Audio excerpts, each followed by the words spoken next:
What's happening, everyone? Welcome to the hotspot. We are back to talk more Manchester United now. Today's video will be a little too brutal, a little too honest, so better be ready for it. Guys, we have spoken about all the issues we've had as Manchester United, from the Glazers, who obviously are our biggest problems. We are now focused on the manager, Eric Ten Hag, and many of us are beginning to question his approach, his style, his ruthlessness, and every weakness he's got.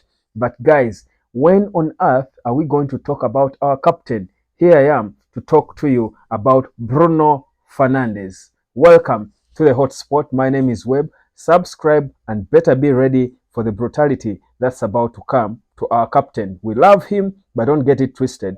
It doesn't mean we can't question what he does. Now, listen, guys. Bruno Fernandes, everyone was happy when Bruno Fernandes was made captain. Of course, for me, he was never my first priority.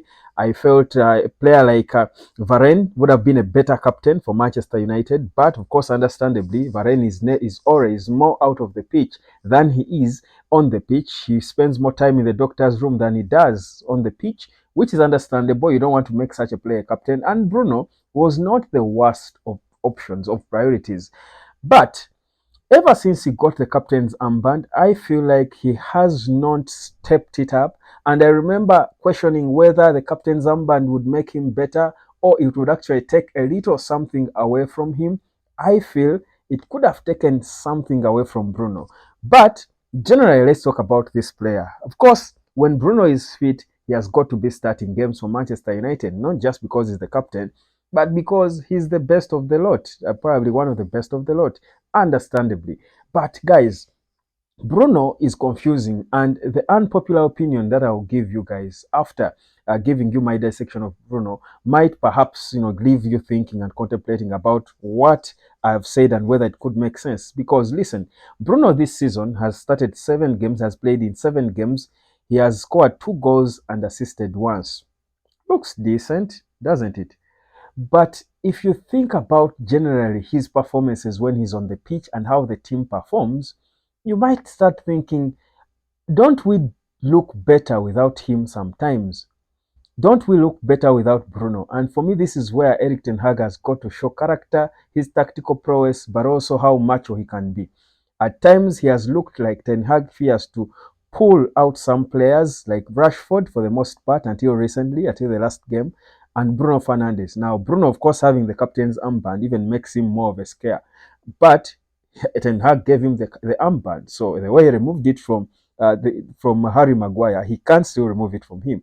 It can't happen. But obviously, this is not what we would love to see. But the reality is Bruno Fernandes has been taking us for a ride for a long time. His football, first of all, is confusing. Bruno is talented, without a doubt. Without a shadow of a doubt, Bruno Fernandes is talented. I don't think he's so smart as a player, in all honesty. And guys, I'm not attacking him, I'm not dissing him. I'm just giving my opinion about my few observations about his game. Bruno, just like Marcus Rashford, are two very talented players with their body, their feet. They can do anything with the ball, probably. But when it comes to the, their decision making, and that is the test of smartness of a footballer. You get reservations. I think many Manchester United players are talented, but many of them are not smart. In fact, if there is one smart player I'm beginning to notice at Manchester United, one of the first ones, of course, Lisandro Martinez is smart a bit. Of course, his temp has got a hot temper, but he's a smart footballer, you can see. Varane is smart. Wan-Bissaka is smart. Rasmus Højlund looks smart with every run he makes. Now, some of our most talented players for me do not come off as smart in terms of decisions they make. And Eric Ten Hag has said it even after the last game we played, the loss to Crystal Palace. Ten Hag, in his post-match comments, he said, we did not make good decisions. Now, that's a sign that we are not smart. This is not the first time Ten Hag was saying this. Many a time, even when we've dominated play, our players have not shown the smartness to make the right decision in the final third. Marcus Rashford has proved that he will make the best run, put off guys, but make the wrong decision at finally. That's a sign of you not being smart. Bruno Fernandes, let's stick to him. Bruno will have so much time on the ball because he wants to be involved in play. He's all over the place. But when he gets to a point when instead of putting off a defender, he wants to shoot through 10 bodies of, of opponents, 10 bodies. And you're thinking at this level as a footballer, you should know that the ball cannot be forced through a body. Obviously, this body is going to stop the ball. Now, Bruno, with the skill on his feet, he should be able to feign like he's going to take a shot and put off someone. He never does such things. Always, when he sets himself up to shoot, he will shoot. It's the obvious thing. And you're thinking, is this smart? Bruno will do so many things, so many things. And of course, the probability of him getting a good thing out of the so many things he has done will always be higher. And that is why he will score a bit of goals, he will have a bit of assists. But if you critically analyze what he's done, you don't see a lot of art and smartness in it. And for me, that's not good, because at this level, they will figure you out if you're not smart. You're just talented like that, they will figure you out. Just like they have figured out Marcus Rashford, they have figured out Bruno Fernandes. I'll give you a comparison of Bruno and the person we always want to compare him with, who I think, by the way, have now admitted Martin Odegaard is way ahead of Bruno. Martin Odegaard is the one player we keep comparing to Bruno. He's the captain of Arsenal. And of course, Bruno is a little older, but they are almost the players in the same lot. But you look at Odegaard, and every decision Odegaard makes is smart. Is Odegaard the most talented footballer? I don't think naturally Odegaard is more talented than Bruno in terms of talent in football. I think Bruno is more talented than Odegaard. But Odegaard, with his talent, which is not like he's talented, but in fact, I'm just saying between the two, I think naturally Odegaard is more talented. Rather, Bruno is more talented than Odegaard. But Odegaard makes the right decisions, smart decisions. He will score smart goals. He will make smart assists. He has played 7 games as well, scored 3 goals, I think, and assisted once.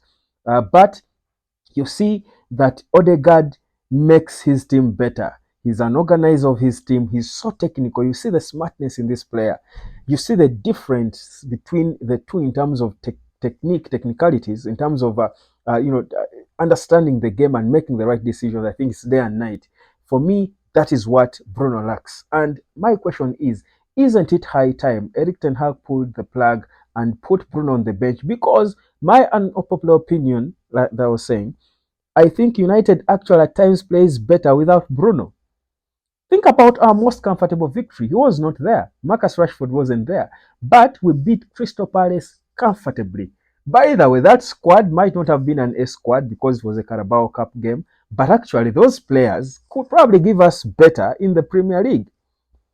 So for me, I'm thinking Eric Ten Hag, who is under fire now, might want to start thinking about his options and calling the right shots. In one of my videos where I spoke about his weaknesses, I felt he's a little too patient, or at times he's ruthless to individuals, but not ruthless enough when it comes to making decisions on the pitch. I feel these are things he has got to change. Last season, Bruno Fernandes played 38 games and he scored, I think, 8 goals and assisted. I think scored 8 and assisted as many. Yeah. Martin Odegaard played the same number of games. He scored 15 goals and assisted 7. What does that show you? Think about it. What does that show you? So for me, this is to say that yes, Bruno is good. Bruno is good, but I feel like we overrate him a bit sometimes, and it makes us and the manager and everyone think that he's actually untouchable. But actually, Bruno can be substituted, can be benched, just like Marcus Rashford can be benched. So for me, that's my honest opinion. You can let me know what you think, but that's my take. Man United today, Antonio Dos Santos is back training. He's been seen, of course, he trained, with the team. He's been back this week training with the team. He continues to train. Question is, should he be coming back to take that place of his reclaim his place? That had hitherto been occupied now recently by Pelistri. Do you think I should be back in the squad? You should give me your opinion about that. But most importantly, should Bruno Fernandes finally be warming the bench? Has he flattered us so much and it's a high time we benched him. Give me your opinion about that. For now, that's it. Hotspot. My name is Webb. That was my unpopular opinion. Ten Hag is under pressure. I still don't think letting go of him is the solution. Certain players have got to take responsibility, including our captain, Bruno Fernandes. Catch you later, guys. Hotspot.